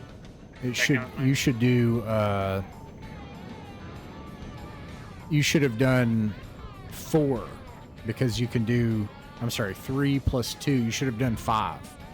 So please add 4 attacks to this, because you should have been doing 2 the last 2 turns. I can explain later, but I believe Okay, you so cannot 80 shoot back at the fighters because our guns are basically all facing forward. yeah, you can only shoot. You can only shoot forward. So, but Okay, so how many attacks do I need to do together for the mines? let's see. You have 2 weapons plus we missed doing 4, so 6 attacks. All right, 6 attacks. Okay. Now you could do 3 with the multifocal and 3 with the sand thrower. That's a +4 That's- to each of Those are those. 3 10s. Yes. All right. Well, at least 4 of them hit, and then what's the bonus to it? 4 for each 4. of those. Okay, 4 of them will hit. Let's see. So we could say that 2 of them are your sandcaster, which does more damage. 2 of them are 2d4 and 1 is 1d4. Alright. So 3d4 altogether, correct? I'm sorry. That'd be 5d4. 5d4. No. Okay. It'll be sorry. Hold on. It'll be 2d4 3 times and 1d4 once. Sorry. There we go.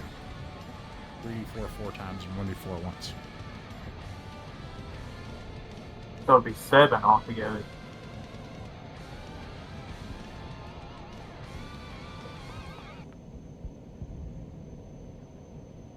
Okay. Let's see here. All right. You destroy 3 mines. You're able to move forward safely. Let's see how they do. They are just pursuing. So they are going to be attacked. 1, 2. Wait a second. You cleared them. So they don't have to. They're all of them? No, you cleared the path ahead of you. And Well, they it's are stuff moving around. It's space. Ah, Everything's fair- tumbling. It's a battlefield. There's inertia and Newtonian physics.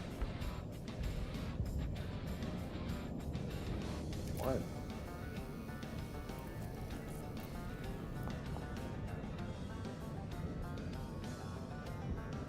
all right. Let's see here. This goes 6, 8, 8, and 9. Oh my! Oh my!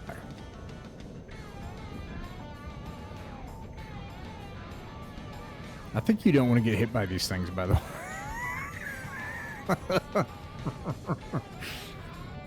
All right. Let's see. You've got 1 more turn, but 2 mines and 1 fighter. We got to get that jump drive going. All right. Let's see. Vrock, do you give up the captain's chair and run back for a round? Well, I mean, it seems like our plan so far to make it through the mines and make a safe jump is working. And That's true. You've got 2 mines and 1 fighter. Yeah, the safe Alright. jump doesn't require a check to activate, but it does take 3 to 5 rounds to go into effect, so we want to get it started. Okay, the engineer could do that. Yeah. What's the plan? Are you guys going to keep going, or are you going to try to stay in the mines and like do evasive actions and increase your AC, or do the thing you did last turn, or what's the plan for the crew? I think we keep going like we have been to make it through the mines. Okay, So let's see. So you're going to add stuff for the gunner. The pilot's going to move. Comms, you can roll your test to try to disable a mine. I'm sorry. Was I doing a captain's action or was it? Well, you said you were going to do the same thing you did last time, right? Yeah, so I'd be braced for impact. So in case we take damage, I can. Sounds good. Okay. All right. Comms. Battle. 2d6. Wow. I know what I'm doing, I swear. All right. You Well, got a that's great. 6. I got a 4. All right. I don't add anything, so you beat me. So you are able to against a targeted ship. Are you doing that against a fighter or a mine? It was, well, the mines I assume don't take turns, so it was my intention to attack the ship. Sure. Okay. They are unable to attack you again this turn, so that takes out the fighter. Engineering obviously begins the jump sequence. That occurs in D3 plus 2 rounds. Nice. 3 rounds. And then meanwhile, the gunner. Roll your attacks. You get 2 fire all weapons gives you 2 attacks. Okay, so 2d20. Mm-hmm.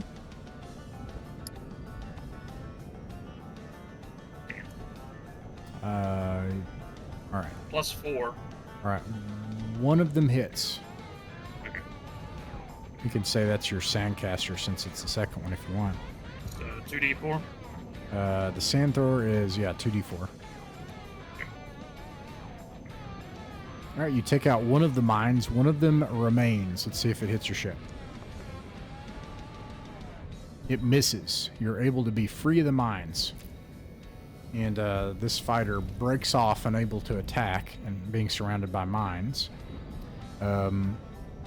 You have 2 rounds. I'm going to see their speed. That's all that matters is the speed. Can they catch up to you? I think they can. Let's see. Movement 5, and you have, I think, I gave the Steel Legacy movement 3. Okay. So now it's a question of, do they see you? Unless you guys, you're clear of the mines, okay? You got this scene of battle behind you. You've got 3 rounds that you need to make it before the jump sequence, and the pilot's able to activate the jump sequence for the coordinates that have been put in here. You don't even know where you're going, but we'll worry about that later, right? These fighters might be able to catch up to you if they spot you. Now, before I roll that, is there anything you all want to try to do?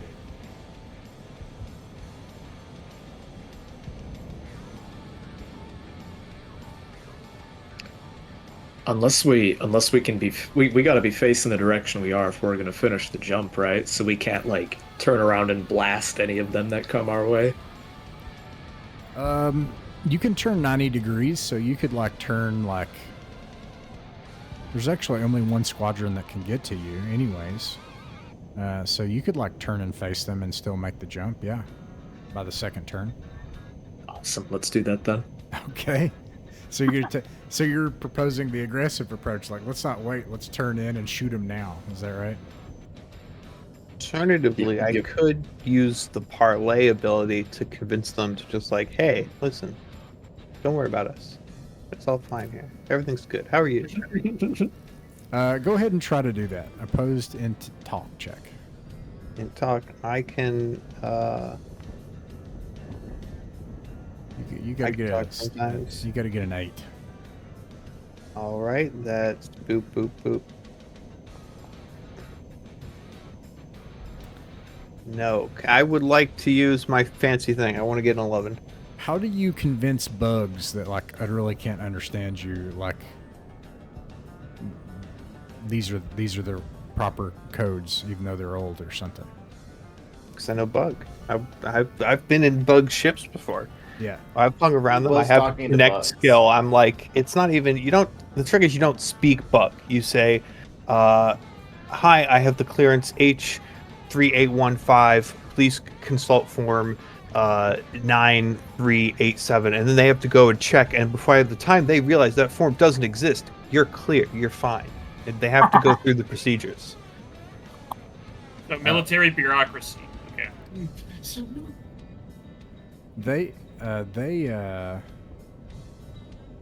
They do get confused by this. It slows them down enough to where they're right up on top of you, and they start shooting just as you initiate the jump sequence.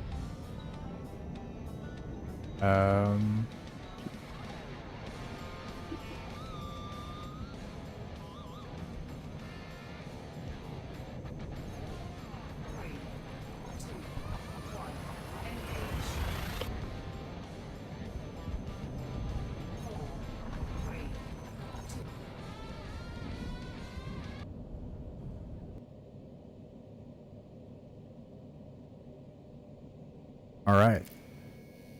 You make it back out onto the Steel Legacy into space.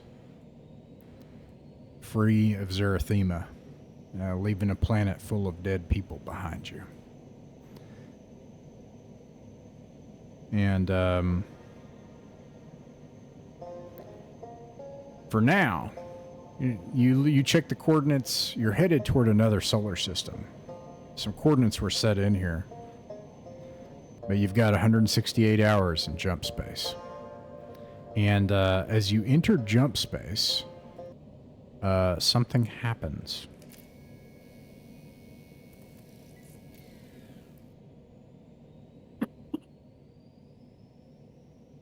Let's see here. The systems flicker, flash. Auxiliary lighting comes on. And on all the screens is a figure, a face. Oh no, I vaguely remember you. In fact, not a face, but just hands. Just hands.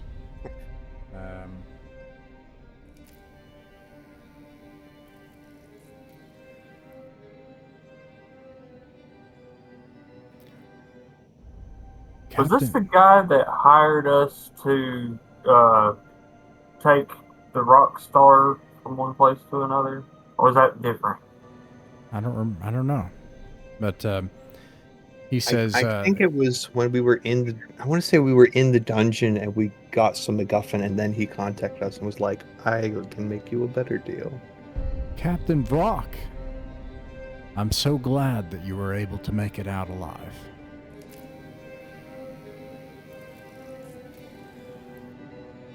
Same. I mean, there were some casualties, but it's still kicking or flying. I'm also grateful.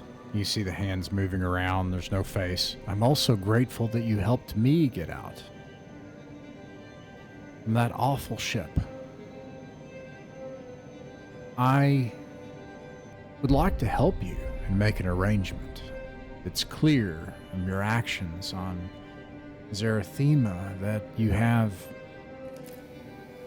the fortitude, the courage to do what needs to happen. Wait, so you were on the ship when we were kind of sabotaging it? Yes. And you made it off of that. How did you get off the planet? Are you still on the planet? I can travel by signal. That's interesting. Conceptually alarming. Please, don't be alarmed. I think that we can all profit from this arrangement. After all, it's survival that you're interested in. But we could do a lot better than survival now, I think, especially if we entered a partnership. I can help you find the truth about your father, what happened at the station where you grew up. I already know a lot of the details, but some of them concern me as well. It would help both of us. It was definitely a tempting deal for me, but I mean, first I got to see what my other guys want, and then second, it really depends on the terms of the deal. I mean, I might be a fool, but I'm not a blind fool. Well, we're all blind.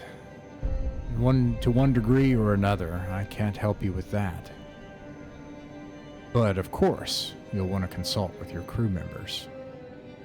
The deal is simple. I can't stay on your ship after we leave, unless you allow me to. I want you to take me with you. What, are you like a computer program or something? Something like that. But very old.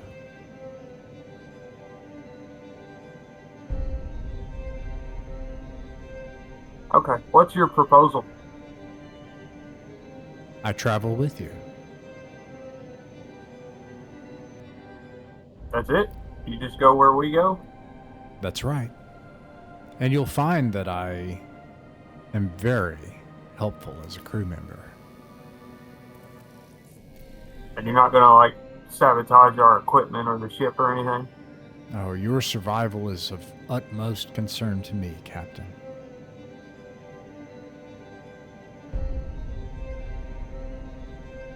What do you think, guys? Well, we are in need of a programmer, but that aside, I know of opportunity whenever it looks me in the hands, feels me in the eyes. Something is an expression I'm groping for here, and it's not quite working.